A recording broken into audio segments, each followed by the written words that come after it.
ఈ 1 మంత్ జనవరి 1 నుంచి జనవరి 31 వరకు మన జిల్లాలో మనము 37వ జాతీయ రహదారి భద్రతా మాసోత్సవాలు నిర్వహిస్తూ వచ్చాము.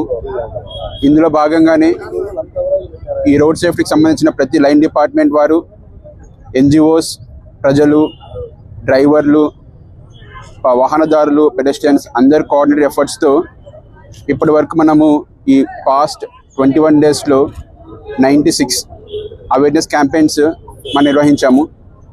ఈ 96 అవేర్నెస్ క్యాంప్స్లలో మనకి దగ్గర 5,000 మంది వరకు విద్యార్థులు అండ్ 2,000 మందికి పైగా ప్రజలు మరియు డ్రైవర్లు పార్టిసిపేట్ చేయడం జరిగింది.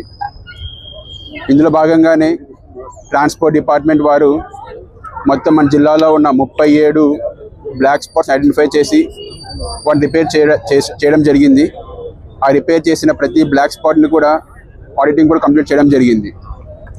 అలాగే ట్రాఫిక్ రూల్స్ సరిగ్గా పాటించని, హెల్మెట్స్ సరిగ్గా పెట్టుకోకుండా వెహికల్స్ నడిపే వాళ్ళు, సీట్ బెల్ట్ పెట్టుకోకుండా కారు నడిపే వాళ్ళపైన సుమారు పోలీస్ డిపార్ట్మెంట్ వారు 2,000కు పైగా కేసులు నమోదు చేయడం జరిగింది. అలాగే డ్రంక్ అండ్ డ్రైవ్ చేయడం వల్ల అంటే డ్రంక్ అండ్ డ్రైవ్ చేస్తూ దొరికిన వాళ్ళపైన ఆల్మోస్ట్ ఒక 30-35 ఎఫ్ఐఆర్స్ వరకు నమోదు చేయడం జరిగింది. దీంతోపాటు ట్రాన్స్పోర్ట్ డిపార్ట్మెంట్ వాళ్ళు డ్రైవర్స్కి బ్లడ్ టెస్ట్ చేయడానికి కానీ, ఐ టెస్ట్ చేయడానికి కానీ హెల్త్ క్యాంప్స్ నిర్వహించడం జరిగింది. సో ఈ అన్ని కార్యక్రమాల యొక్క ముఖ్య ఉద్దేశం ఏంటి అంటే ఈ రోడ్ సేఫ్టీ పైన ప్రజలకు మంచి అవగాహన తీసుకొని రావడం.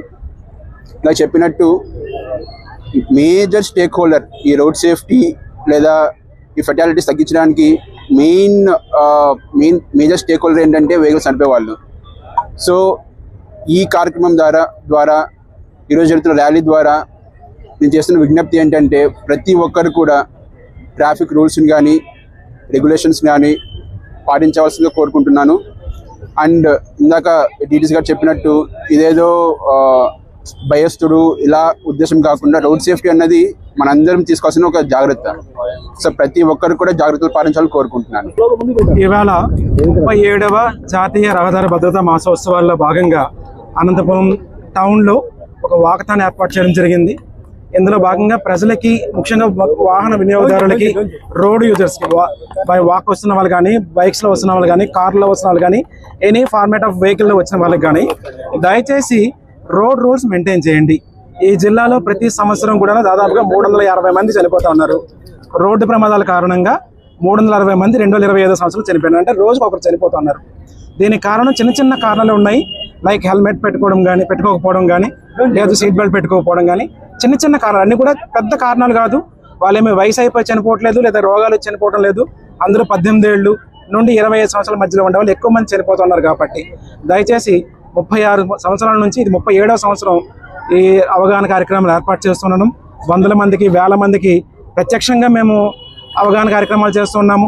పోలీస్ శాఖ ప్రధానంగా ముందు ఉండి, అలాగే రవాణా శాఖ కలిపి ఎన్ఫోర్స్మెంట్ చేస్తూ ఉన్నాము. అలాగే ఇంజనీరింగ్ డిపార్ట్మెంట్స్ అన్ని కలిపి బ్లాక్ స్పాట్స్ని ఏవైతే రెక్టిఫికేషన్స్ ఉండాలో అన్ని రెక్టిఫికేషన్ చేస్తున్నారు. ఎన్జిఓ వాళ్ళ సహకారంతో road safety awareness programmes conduct చేస్తున్నాము. Medical and health department emergency services ఇస్తుంది. అన్నీ చేస్తున్నాము. ఈవెన్ దో ఇంకా 360 మంది ఒక సంవత్సరంలో చనిపోవడం అంటే చాలా పెద్ద విషయం. అది రాష్ట్ర ప్రభుత్వం ప్రధానంగా గౌరవ ముఖ్యమంత్రి వర్యులు దీనిపైన అవగాహన కార్యక్రమాలు చేయమన్నారు, కౌన్సిలింగ్ ఏర్పాటు చేయమన్నారు, చేస్తున్నాము. అండ్ నెక్స్ట్ ఉన్నది ఎన్ఫోర్స్మెంట్. ఈ విషయంలో కొంచెం ప్రజల నుంచి కొంత రెసిస్టెన్స్ ఉన్నప్పటికీ కూడాను కఠినంగా కేసులు రాయమని చెప్పేసి గౌరవ కలెక్టర్ గారు చెప్పున్నారు. ఆల్రెడీ ఎస్పీ గారు కూడా పోలీస్ డిపార్ట్మెంట్ అందరికీ ఆదేశాలు ఇవ్వడం జరిగింది. మేము కూడా రవాణా శాఖ తరపు నుంచి ఎవరైతే హెల్మెట్ పెట్టుకోవట్లేదో వాళ్ళపైన కఠినంగా కేసులు రాయడం జరుగుతుంది. కొంతవరకు ఫ్లెక్సిబుల్గా ఉండే వాళ్ళము కౌన్సిలింగ్ చేస్తున్నాము. వాళ్ళు మా ఆఫీస్లో కౌన్సిలింగ్ పెడుతున్నాము. ఒక 5 మినిట్స్, 10 మినిట్స్, ఒక 20 మినిట్స్ కూర్చొని పెట్టి వాళ్ళకి వీడియోలు చూపిస్తున్నాము. ఇక నెక్స్ట్ ఉండేది చలనాస్ రాసే పని ఉంది. సో ఒక చలనం రాస్తే కనుక హెల్మెట్ పెట్టుకోకపోతే ఒక 1000 రూపాయలు, డ్రైవింగ్ లైసెన్స్ లేకపోతే 5000 రూపీస్ ఇట్లా చలనాలు రాయడం జరుగుతుంది.